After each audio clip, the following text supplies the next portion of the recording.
Now, Gia, when you're reading the book, you describe coming to a point after the shooting where you realize, actually, I've got to go back. I've got to continue telling these stories. So what was it like afterwards, as a reporter on the ground, after the shooting now?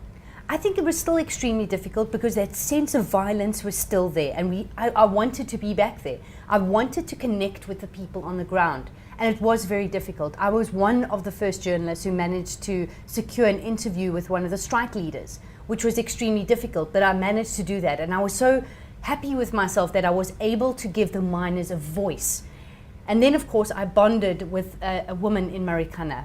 Her name is Elizabeth, and I talk about her in one chapter, where I just noticed her there in the township, Nkaneng, just off the Kopi in Marikana, and she invited me into her home and opened up to me, became extremely emotional about why she was so upset, about why her husband continued with this protest, and yet she hadn't had any money to feed her children on a day-to-day basis. So it's about hearing those heartbreaking stories on the ground, and often we forget about that and we focus on one particular day, and that's the 16th of August, and some of the killings that happened before or after. But it's about the whole general story. How did this affect not just journalists, but women in Marikana and everybody else actually involved?